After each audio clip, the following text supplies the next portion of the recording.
പ്രതിരോധ പെൻഷൻകാർക്കായി പുതുതായി അവതരിപ്പിച്ച സ്പാർഷ് ഔട്ട്റീച്ച് പ്രോഗ്രാം ഉദ്ഘാടനം ചെയ്ത് ഗവർണർ ആരിഫ് മുഹമ്മദ് ഖാൻ. പാങ്ങോട് മിലിറ്ററി ക്യാമ്പിലെ കുളച്ചൽ സ്റ്റേഡിയത്തിൽ നടന്ന ചടങ്ങിൽ 4 ഡിഫൻസ് പെൻഷൻകാർക്ക് 81 ലക്ഷം രൂപ വിതരണം ചെയ്തു.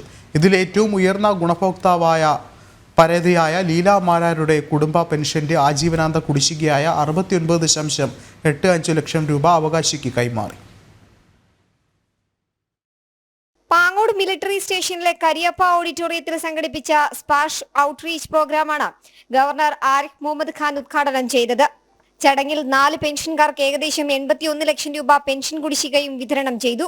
ഇതിൽ ഏറ്റവും ഉയർന്ന ഗുണഭോക്താവ് 1971 വീരമൃത്യു വരിച്ച ക്യാപ്റ്റൻ UR ദാസിന്റെ അമ്മ പരേതയായ ലീല മാരാരുടെ നോമിനിയാണ്.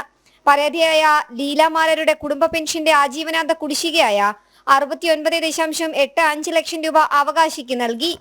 ഡിഫൻസ് പെൻഷൻകാരുടെ പെൻഷനുമായി ബന്ധപ്പെട്ട എല്ലാ പ്രശ്നങ്ങളും പരിഹരിക്കുന്നതിനുള്ള ഒരൊറ്റ പ്ലാറ്റ്ഫോമായ സ്പർശ് പദ്ധതിയെ ഗവർണർ അഭിനന്ദിച്ചു.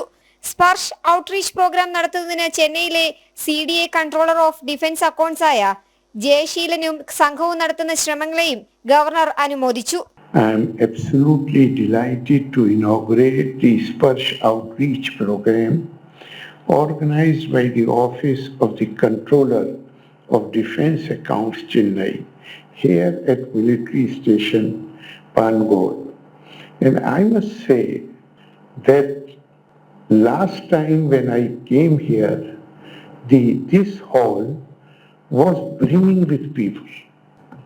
It was packed and there were people who cannot be accommodated here. And today some seats are empty.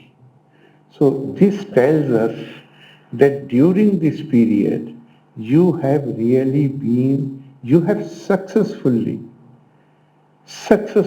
addressed the grievances of people, and I wish and hope that sometime in the future when you will have such meeting there will be only fewer people who will come here. ചെന്നൈയിലെ defence accounts controller T. Jayaseelan, Thiruvananthapuram station commander brigadier Salil MB എന്നിവരും ചടങ്ങിൽ പങ്കെടുത്തു. തിരുവനന്തപുരം ജില്ലയിലും സമീപ ജില്ലകളിലും നിന്ന് 1000-ഓളം വിമുക്ത ഭടന്മാരും retired defence സിവിലിയന്മാരും അവരുടെ കുടുംബാംഗങ്ങളും പരിപാടിയിൽ പങ്കെടുത്തു. ജനം, തിരുവനന്തപുരം.